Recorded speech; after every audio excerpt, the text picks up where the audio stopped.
민수기 22장 31절에서 35절 드디어 발람이 여호와의 천사를 보게 됩니다.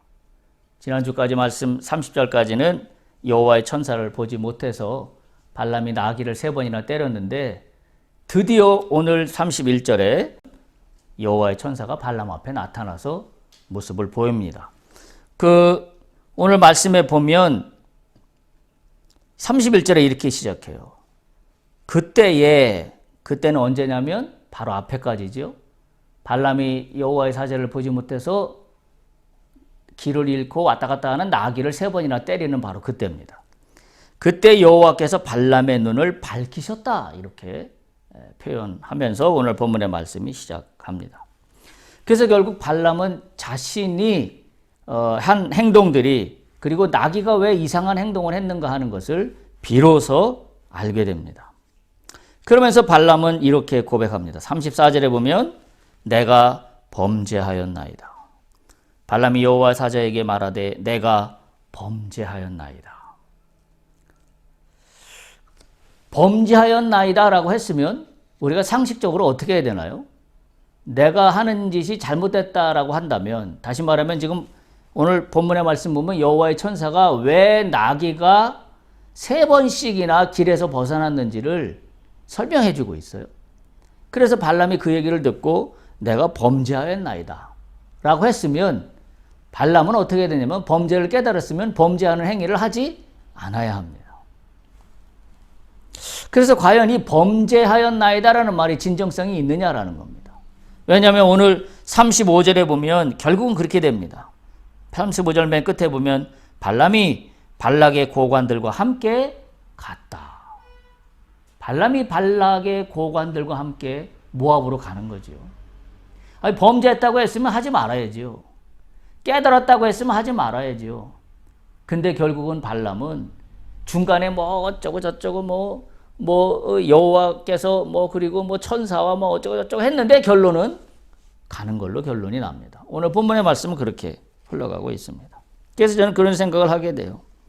과연 발람이 자신의 잘못을 진정으로 깨닫고 나는 범죄하였나이다 라고 하고 있는 것인가 라는 것을 갸우뚱하게 합니다. 근데 더군다나 발람을 보면 그 중간 과정에서의 모압으로 가기 전에 천사와의 대화를 나누는 그 과정에서 기가 막힌 말들을 쏟아내요. 그러니까 범죄했습니다 라고 하면 범죄했다는 걸로 끝나는 게 아니라 더 영적이고 신앙적인 말을 발람이 쏟아냅니다. 참 이 말씀을 위해서 제가 좀 기가 찼다 그럴까요? 34절 보십시오. 34절 맨 끝에 보면 34절 다 읽어보면 이렇게 시작해요. 발람이 여호와의 사자에게 말하되 내가 범죄하였나이다. 당신이 나를 막으려고 길에 서신 줄을 내가 알지 못하였나이다. 그러면서 이렇게 해요. 당신이 이를 기뻐하지 아니하시면 나는 돌아가겠나이다.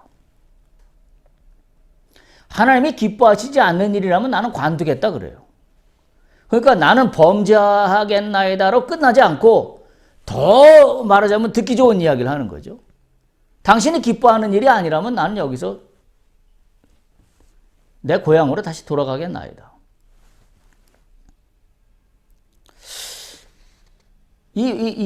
이걸 보면 어떤 생각이 드냐면 하나님 앞에서 우리가 어떤 믿음의 어떤 깨닫는 뭐가 있었어요. 그래서 그 믿음의 깨달은 거에 따라서 그대로 행동하면 돼요. 그 믿음으로 또는 성령께서 주신 마음대로 따라가면 됩니다. 근데 성령께 주신 그 마음에 뭔가 더 내가 대단하다는 걸 여기고 싶은 것처럼 뭔가 한 말씀을 더 붙여요. 예를 들면 이런 거죠. 이건 적당한 예는 아닙니다만은 내가 주를 위해서 살겠나이다 라고는 그래서 나는 이렇게 내 삶에서 실천할 수 있는 것들을 이렇게 해나가겠습니다 라고 하고 나서는 한 발짝 더 나가는 거죠. 이제부터는 나의 모든 재산을 주 앞에다 바치겠나이다. 내가 선교사로 나가겠나이다. 이제 내 남은 생은 오직 하나님만 위해서 살겠습니다. 그래서 나의 모든 세상에서의 모든 일들을 다 이제는 그만두고 새로운 일을 도모하겠습니다. 뭔가 한 발자국을 더 나가는 거죠. 그런 모습을 우리가 볼 때 저분의 신앙과 믿음이 정말 대단하다. 대단히 뭔가 그 어떤 깨달음의 경지 가운데 올라가서 뭔가 온전히 하나님께 헌신하는 삶을 살겠다는 저 고백이 정말 위대하다. 우리 이렇게 느낄 때가 상당히 많아요. 근데 지금 발람이 그런 식이에요. 내가 범죄하였나이다 라고 하고 나서는 천사가 듣기 좋게 한마디를 더 하는 거죠. 당신이 기뻐하시는 일이 아니라면, 다른 말로 표현하면 나는 당신이 기뻐하시는 일에 집중하겠습니다. 하나님의 기뻐하시는 일에 집중하겠습니다. 이 액면 그대로만 그대로 한다 그러면 하나님이 얼마나 기쁘게 받으실까요? 그런데 결론은 35절 끝에 보면 말은 이렇게 해놓고 고관들과 함께 모압으로 떠납니다. 참 고개를 갸우뚱하지 않을 수 없는 이 발람의 이 스토리의 전개예요. 그래서 저는 이 본문의 말씀을 이렇게 쭉 따라가다가 딱 단어 하나가 생각난 거죠. 바로 유체이탈입니다. 자신의 신앙을 얘기하면서 남 얘기하듯이 해요. 하나님께서 기뻐하시지 않는 일이면 내가 하지 않겠습니다 했으면 그게 자신에게 적용하면 돼요. 지금 하나님께서 기뻐하시지 않는 일은 뭔가요? 발람으로 따지면 모압으로 가지 않는 겁니다. 그래서 하나님이 기뻐하시지 않겠다라고 얘기했으면 그거 안 하면 됩니다. 그런데 하나님이 기뻐하시지 않는다면 나는 돌아가겠습니다라고 해놓고 자신은 정작 돌아가지 않습니다. 유체이탈 아닌가요? 전형적인 유체이탈입니다. 마치 자신의 신앙을 남 이야기하듯이 하고 있다는 이야기예요. 그래서 제가 오늘 발람을 뭐라고 생각했냐면 유체이탈 화법의 대가 정도는 되겠다. 예, 아마 그 시대의 유체이탈 화법의 대가. 아마 이 발람을 오늘날 이 21세기 이 시대로 초청해 온다면 아마 대단한 어떤 추앙을 받는 인물이 될 수 있을까? 그런 생각이 들 정도로. 왜냐하면 오늘날 유체이탈 화법을 구사하는 사람들이 너무나 많잖아요. 보도자료를 봐도 그렇고 뭐 신문에 나오는 기사들을 봐도 그렇고 완전히 자기의 이야기를 남 이야기 하듯이 해요. 그게 자기한테 적용되는데도 불구하고 자기하고 상관없는 것처럼 이야기합니다. 유체이탈 화법입니다. 오늘 발람의 모습을 보면서 유체이탈 신앙이다. 그런 생각이 들지 않을 수가 없습니다. 발람과 여호와 천사와의 대화가 오늘 31절에 35절 가운데 기록되어 있는데 천사가 이렇게 말을 해요. 만일 나귀가 나를 피하지 않았다면 너를 죽였을 거다. 그렇죠? 원래 천사의 목적은 뭐예요? 길을 막아서는 거죠. 길을 막아서는 대상은 누구예요? 나귀인가요? 나귀가 아니잖아요. 천사가 모압으로 가는 길을 가지 못하게 막아선 거는 발람보로 못 가게 하기 위해서 막아선 거예요. 근데 만약에 나귀가 이렇게 길을 잃고 넘어지고 이런 걸 하지 않았으면 천사의 칼이 아마 발람을 죽였을 거다. 그런 이야기입니다. 그러니까 결론적으로 뭐냐면 나귀 덕분에 발람은 목숨을 건진 꼴이 되었습니다. 참 이런 이 어떤 이면을 보면 참 우리에게 주는 인사이트가 너무나 커요. 네. 내가 죄를 지어서 죽을 수밖에 없는 그와 같은 상황인데 엉뚱당통하게 내가 사는 일이 발생해요. 뭐 이거랑 정확히 비견된 이야기지 아니지만 오늘 나귀는 어떤 모습이냐면 예수 그리스도의 모습과도 어느 정도 맥락을 같이 합니다. 내가 죄를 지어서 천사의 칼에 죽을 수밖에 없었는데 나귀의 중간 역할을 통하여 내가 일단 죽을 고비를 한번 넘어갑니다. 그게 구원이에요. 그럼 구원받은 자는 구원받은 자로서의 해야 될 일이 있어요. 오늘 발람이 이야기한 거나 똑같습니다. 하나님이 기뻐하시는 일을 해야 합니다. 왜? 하나님이 당신의 사랑으로 나를 구원해 주셨다고 한다면 나는 하나님의 기뻐하시는 일에 내가 나의 그 다음의 행동으로 이어져 가야 돼요. 그런 면에서 우리는 생각해 볼 지점이 이 발람과 나귀의 이 진행되는 이야기들 중에서 우리가 생각해 보지 않을 수가 없습니다.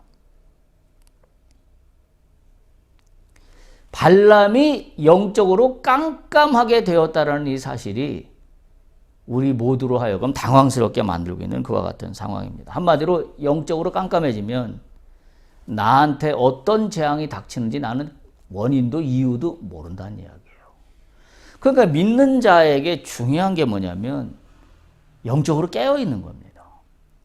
영적으로 깨어있지 않으면 누가 내 앞에 칼을 들고 서 있고 나를 죽이려고 하는지, 내가 지금 그리고 어디로 가고 있는지 전혀 알지 못하기 때문에 그렇습니다. 그래서 이 영적으로 깨어있다라는 것은 뭘 의미하냐면 말로만 신앙생활을 해갖고는 영적으로 깨어있지 않습니다. 또 성경의 지식으로 말한다고 영적으로 깨어있는 것과는 전혀 별개입니다. 전혀 별개예요. 여러분, 제가 신학대학원 다닐 때 우리 학교에, 대학원 내 설립자가 약간 조금 어떤 면에서는 외골수적인 어떤 면을 갖고 있지만, 한편으로 그분이 말씀하시는 게 공감이 되는 게 뭐냐면, 그분이 항상 신학대학원의 교수들한테 늘 호통치듯이 말씀하시는 게 있었어요. 교수들이 앞으로 목회를 할 학생들을, 신학생들을 가르칠 때 지식으로 가르치지 말라. 그게 아주 그분의 아주 평생의 뭐라고 그래야 되죠? 그냥 오직 한마디예요. 오직 한마디. 그래서 그분이 말씀하신 타이틀이 뭐냐면, 신앙은 학문이 아니다 라고 아예 그냥 못 받고 교수들한테 이야기를 합니다. 여러분, 오늘날 유수한 신학대학원들이 어떤 면에서는 성경의 말씀을 믿지 않는 교수들이 굉장히 많습니다. 소위 우리가 그걸 자유주의 신학이라고 그러는데, 왜 그런 쪽으로 가냐면 성경을 지식으로 대하기 때문에 그래요. 지식으로 대하면 뭔가 논리적으로 분석이 가능하다는 건 알겠지만, 지식으로 대하는 것과 지식으로 잘 성경을 말씀을 파서 그 성경의 말씀이 어떤 논리적인 구조를 갖고 있는지 분석한다고 해서 그것이 영안이 열리는 것과는 비례하지 않습니다. 그러니까 오늘 발람의 모습을 보면서 뭐냐면, 이 발람은 말도 아주 논리적으로 그럴듯하게 잘합니다. 그리고 여호와 하나님도 찾습니다. 또 그 시대에 이런 예언자, 주술사들이 하는 역할들이 있었어요. 그 시대에. 어떤 신의 이야기를 대변해주는 그런 역할을 하는 이 주술사인 발람 입장에서는 뭔가 대단히 이 정도 되려면 영안이 열려 있는 건 기본 아니겠어요? 근데 지금 발람은 굉장히 그럴듯한 이야기를 밖으로 쏟아내고 있지만, 문제는 뭐냐면 자신은 깜깜하다는 거라.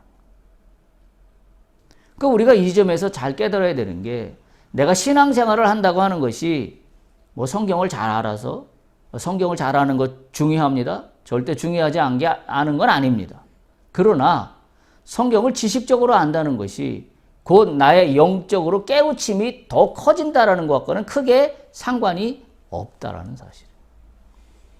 그러니까 답은 하나밖에 없어요. 우리가 신앙생활을 할 때 성경을 파서 분석해서 내가 이것을 소위 말해서 A 플러스 학점을 받는 게 중요한 게 아니라, 신앙에서 진짜 중요한 것은 예수 그리스도를 만나는 겁니다. 예수 그리스도를 만나야 영안이 열려요. 예수 그리스도를 만나야 나에게 닫혀졌던 그 어떤 깜깜한 눈이 열립니다. 그래서 여호와의 천사가 나를 뒀는지 나를 가지 말라고 막아섰는지를 깨닫게 돼요. 그래서 우리에게 중요한 것은 예수님을 만나는 게 더 중요한 거지, 성경을 분석하고 논리적으로 잘 이해했다고 하는 것과는 오히려 그 연관성이 떨어진다는 사실을 우리가 반드시 기억해야 합니다. 발람을 겉으로만 보면 굉장히 영적으로 뭔가 있는 사람처럼 보여지지만, 실질적으로는 그는 아무것도 없는 껍데기에 불과하다는 것이 지금 오늘 이 스토리에 계속되는 말씀입니다. 겉으로는 신앙인처럼 보이지만 속으로는 영적 맹인과 똑같습니다. 이것이 우리의 함정입니다. 이것이 우리의 함정이에요. 나도 나 스스로에게 이 부분에서 속아 넘어갑니다. 왜냐하면 예수를 만나지 않고, 예수를 만나는 걸 우선 두지 않고 성경을 외독한다. 그리고 성경대학을 다닌다. 성경 어떤 프로그램을 잘 공부해서 뭔가 내 그거에 대한 어떤 자격을 갖춘다. 뭐 이런 것들 또는 교회를 빠지지 않고 늘 출석하고 있다. 새벽마다 기도를 하고 있다. 그 모든 거 다 좋아요. 다 필요한 것들입니다. 그러나 그거보다 더 우선해야 되는 것은 예수를 만나는 건데 예수를 만나는 거에 우선순위를 두지 않고 그와 같은 어떤 지식적인 것들을 우선순위에 두는 한 내가 나 스스로에게 속아요. 어떻게 속아요? 난 대단히 영적으로 잘 되어 있는 사람처럼 내가 나 스스로를 속입니다. 근데 정작 핵심인 그 신앙 속에 예수 그리스도를 만난 사건이 없어요. 그래서 결국은 속이는 거예요. 내가 나를 속아요. 그러니까 결정적인 순간에 가서는 내가 누구인지를 몰라요. 그래서 뭔가 어려운 상황이나 혼란스러운 상황이나 뭔가 내가 좌절할 수밖에 없는 상황이 오면 거기서부터 흔들리기 시작합니다. 왜? 내가 배운 지식하고는 다른 거거든요. 내가 배운 성경의 지식하고 그래서 자격증을 딴 지식하고 지금 이 이야기가 도저히 이해가 안 가거든요. 그런데 나에게 닥치는 이런 모든 상황들은 예수를 만난 사람이면 다 이해가 갑니다. 주께서 왜 나에게 이런 일을 하셨는지도 이해도 가고 왜 나에게 이런 상황이 일어나는지도 이해도 가고 그래서 내가 어떻게 여기에서 일어나야 될지를 알아요. 그 핵심 키가 뭐예요? 내가 지금 어려운 문제를 닥쳤어요? 어려움에 빠졌어요? 그래서 나는 뭘 해요? 이 어려움을 극복하기 위해서 성경 공부를 더 열심히 해야지. 교회를 일주일에 주일날만 나갔던 것을 이제는 수요일로 나가고 금요일도 나가고 아니 그것도 모자라서 매일매일 내가 퇴근 후에 교회에 들려서 기도하고 와야지. 라고 하는 것이 중요한 게 아니라 다시 말하면 어떤 종교적인 행위를 더 붙이는 것이 중요한 게 아니라 근데 지식으로 접근하는 사람은 문제를 해결하기 위해서 내가 지식이 얕은가? 교회를 조금 더 열심히 나가지 못해서 그런가? 라고 해서 행위에 중점을 둘 겁니다. 근데 예수를 만나본 사람은 문제에 닥쳤을 때 문제를 푸는 핵심을 어디서 찾아요? 성경 공부를 더 열심히 해야지가 아니라 주님을 붙잡아야지. 주님께 매달려야지. 주님을 만나야지. 로 핵심 키를 무엇인지를 정확히 발견하게 되죠. 그 오늘 발람이 우리에게 주는 것이 매우 중요한 사실을 우리에게 알려주고 있습니다. 그래서 발람은 자기에게 칼이 있었다면 나귀를 죽였을 것이라 그 큰 소리를 쳤지만 사실은 발람이 나귀를 죽이는 게 아니라 나귀를 죽이기 전에 발람이 여호와의 천사에 의해서 먼저 죽었을 뻔했어요. 그런데 나귀 때문에 살아난 거죠.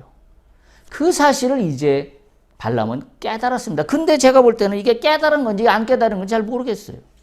말로는 깨달은 것처럼 얘기하는데 말로는 범죄했다고 얘기하는데 실적인 행동은 자기가 원래 생각했던 대로 그냥 갑니다. 그러니까 신앙이 하나님을 만나 영적으로 하나님의 영안이 열려져 있는 상태로 가는 사람과 겉모양이 신앙인으로 가득 차 있는 사람과 이렇게 어마어마한 차이가 있는 겁니다. 어마어마한 차이가 있는 거예요. 그러니까 발람은 엉뚱한 곳에다가 소리를 지르고 있던 셈밖에는 되지 않는 겁니다. 우리가 영적으로 무지하거나 깜깜한 맹인처럼 되어 있으면 이 사태가 이 상황이 얼마나 나를 위험스러운 상황에 집어쳐 넣는가를 우리가 깨달아야 돼요. 발람의 이야기를 통해서 우리는 그것을 깨달으면 발람 이야기는 전부 다 합니다. 내가 영적으로 깨어있지 않으면 내가 나 스스로를 얼마나 위험한 상황에 처박아 놓는지를 우리는 발람의 이야기를 통하여 깨닫지 않을 수가 없습니다. 그런데 천사는 발람에게 여호와의 말만 하라는 조건으로 발락에게 가는 것을 허락합니다. 거기 35절에 보면 그렇게 나오죠.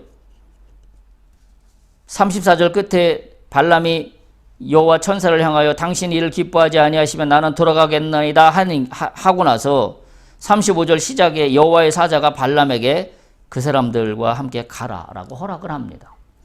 그리고 이르기를 뭐라고 하냐면 내가 네게 이르는 말만 말할지니라 라고 이야기를 합니다. 그랬더니 발람은 기다렸다는 듯이 발락의 고관들과 함께 모압을 향하여 떠나 갑니다. 이제 이 지점이 이제 우리로 하여금 헷갈리게 하는 부분입니다.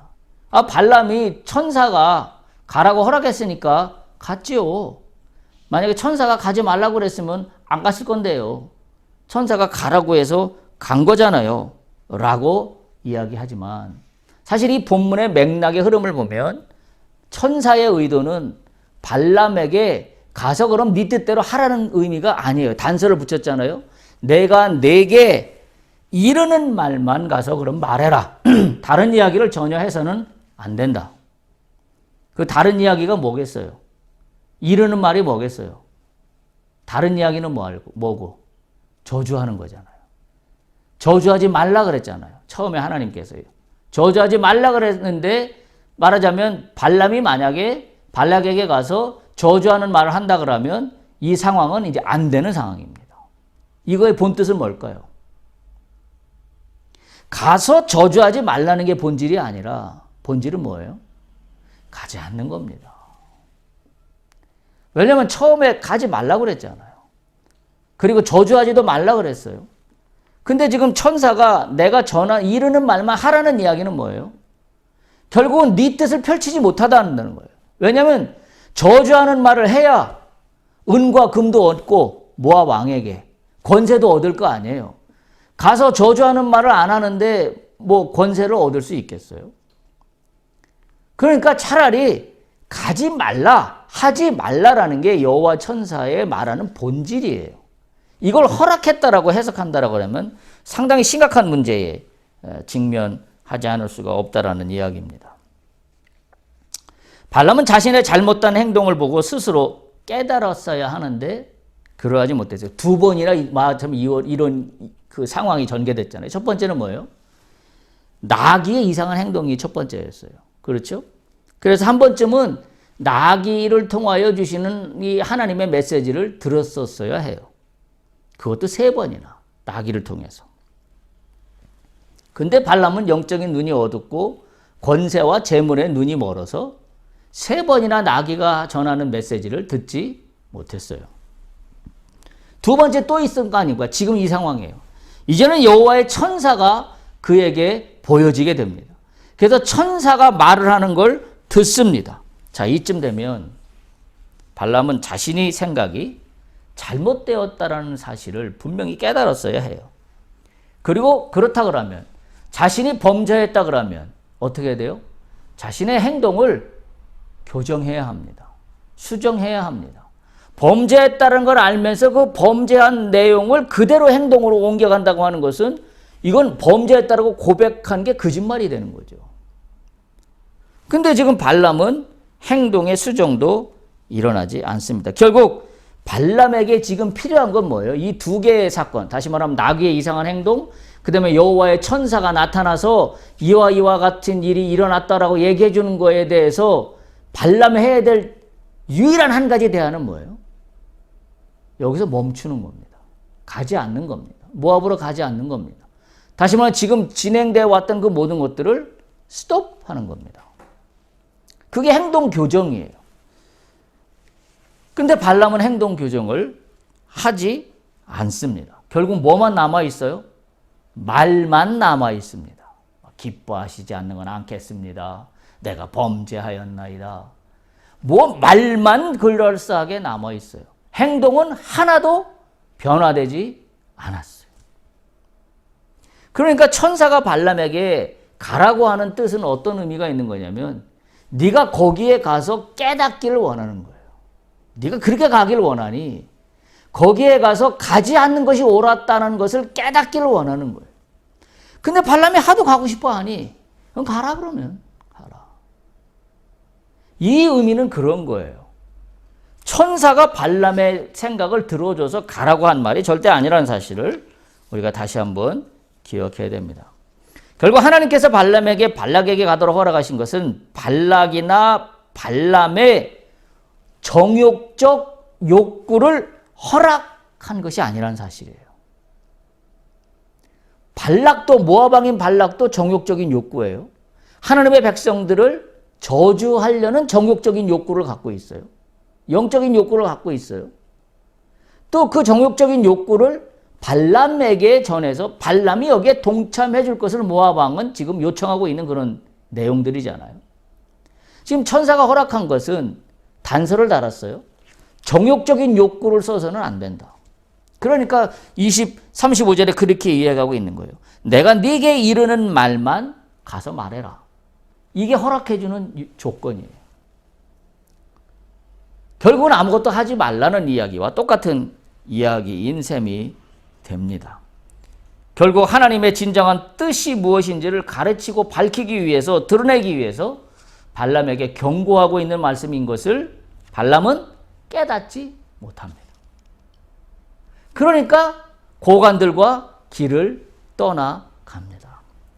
우리가 여기서 한 가지 좀 다시 한번 좀 강조하고 싶은 건요. 내가 어떤 잘못이 깨우쳐졌으면 반드시 그 다음에 뭐가 일어나야 돼요? 행동 교정이 일어나야 돼요. 오늘 이거 하나만 좀 기억했으면 좋겠어요.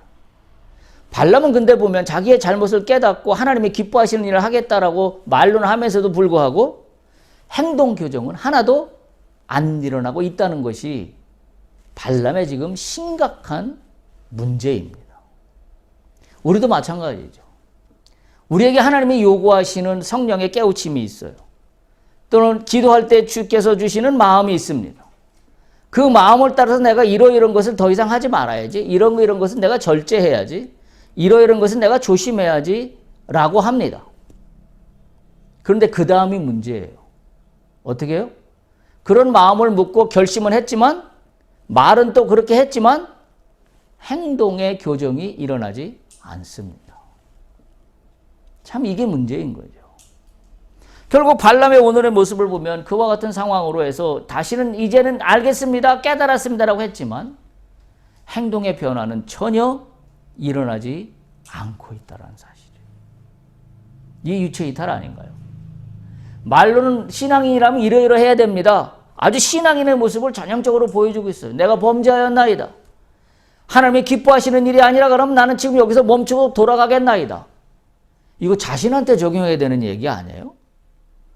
근데 이 얘기를 자기 입으로 자기가 그랬다라고 얘기하면서 자기한테 적용하지 않고 남에게 얘기하는 것처럼 합니다. 이게 유체이탈이지요. 그러면서 자신은 정작 행동 교정을 하나도 하지 않고 그냥 모압으로 갑니다.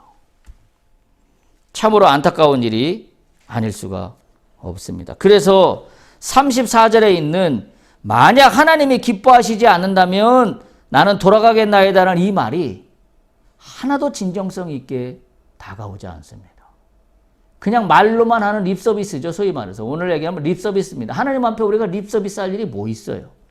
하나님의 립서비스를 모르시는 우매한 신인가요? 근데 가만히 보면 우리는 하나님 앞에 립서비스 하는 경우가 굉장히 많아요. 내가 어떤 일을 하겠다고 립서비스로 내 믿음을 드러내는 경우가 너무나 많다고요. 립서비스가 중요한 게 아니라 나의 행동의 변화가 중요합니다. 오늘 발람은 우리에게 이것을 정확히 가르쳐주고 있습니다. 그래서 오늘 발람이 하는 얘기가 전적으로 진정성 있게 느껴지지 않을 뿐만 아니라 신뢰하기 어렵다라는 그런 말입니다. 그래서 우리가 이렇게 이야기할 수 있어요. 두 가지 일이 조화될 수 없어요. 하나님의 일을 한다고 하면서 동시에 자신의 욕심을 채우는 두 가지는 한꺼번에 할 수 없습니다. 근데 우리는 자신의 욕심을 채우면서 동시에 하나님 일을 한다라는 것을 갖고 싶어 합니다. 오늘 발람의 모습이 그런 겁니다. 오늘 발람의 모습이. 오늘날 우리의 신앙인들의 모습이기도 합니다. 내가 채우고 싶은 욕심은 하나도 포기하지 않으면서 하나님 일을 하고 있다라고 신앙 포장을 멋지게 하고 싶어 합니다. 그래서 사람들 앞에서는 그럴듯한 신앙으로 치장하고 하나님 앞에서는 회칠한 무덤의 모습이 돼버리고 말아요. 하나님이 볼 때는 회칠한 무덤인데 나는 끊임없이 하나님 앞에서 립서비스만 하고 있습니다. 딱 오늘 발람의 모습이 그와 같은 모습인 것을 우리에게 알려주고 있습니다. 참으로 발람이 하고 있는 이 모습 속에서 오늘 우리는 우리의 신앙을 다시 한번 점검해 볼 수 있습니다. 여호와의 천사가 발람에게 나타났어요. 어떤 일들이 발생했는지 발람은 깨닫는 것 같았어요. 그러나 이건 깨달은 게 아니었습니다. 그냥 알았을 뿐입니다. 진정으로 깨달았다면 발람은 모압으로 가는 길을 멈췄어야 해요. 행동 변화는 전혀 일어나지 않았습니다. 우리가 지금 사순절을 지나고 있습니다. 우리가 사순절에서 무엇을 기도해야 할까라는 것은 오늘 발람의 이야기를 통해서 오늘 우리에게 정확히 전달해 주고 있습니다. 내가 그동안 끊임없이 말로만 하나님을 영화롭게 했던 것들, 주님이 기뻐하시지 않는 일은 나는 여기서 그만두겠습니다. 주여 내가 범죄하겠습니다. 나를 용서해 주십시오. 라고 했다면 동일한 죄를 반복하지 않아야 합니다. 행동 변화가 반드시 일어나야 합니다. 그렇지 않다면 오히려 더 큰 경고 가운데 처할 수밖에 없다는 것이 발람을 통하여 우리에게 전해주고 있는 영적인 메시지입니다. 우리 다시 한번 축복합니다. 이 사순절에 우리가 복을 받을 수 있는 유일한 길은 주께서 나에게 허락하신 말씀 따라 내가 변화하는 겁니다. 립 서비스로만 하나님을 기쁘게 하겠습니다. 말로만 떠드는 신앙이 아니라, 그래서 그 내가 하는 신앙의 모든 고백들은 유체이탈처럼 전부 남 얘기하듯이 해요. 내가 신앙 고백으로 하는 그 이야기들을 모두 나한테 적용해야 하는데 나한테는 하나도 적용하지 않고 그냥 허공에 떠다니는 좋은 이야기들처럼 날려버리고 맙니다. 유체이탈의 신앙이 아니라 나에게 진정성 있게 행동의 변화가 일어나 주께서 나에게 말씀하신 그 뜻대로 그대로 순종하여 나가는 그 같은 우리 모두가 되기를 간절히 소망합니다. 이어지는 말씀을 다음 주에 또 이어서 계속 이어가도록 그렇게 하겠습니다. 아버지 하나님, 주여, 우리는 참으로 연약하고 부족합니다. 아버지 하나님, 오늘 발람의 모습을 통하여 행동 교정이 일어나지 않는 그와 같은 신앙이 얼마나 우매하고 영적으로 깜깜한 상태인가 하는 것을 우리가 다시 한번 발견하지 않을 수가 없습니다. 나의 모습의 신앙을 보면서 그런 생각이 참으로 많이 듭니다. 나도 유체이탈 신앙으로 하나님 앞에 립서비스만 잔뜩 해놓은 내 모습을 바라보며 부끄러움을 느낍니다. 나의 행동은 하나도 수정하지 않으면서 말로는 굉장한 믿음과 신앙이 있는 사람인 것처럼 그렇게 여겨 스스로 내가 나를 속이고 있다는 이 참혹한 현실이 우리를 다시 한번 바라보게 합니다. 주여, 이 사순절 기간 동안에 우리가 다시 한번 깨달아 하나님이 나에게 원하시는 그 뜻을 따라 내가 그대로 더도 말고 덜도 말고 순종하며 따라가는 믿음의 사람들로 축복하여 주시옵소서.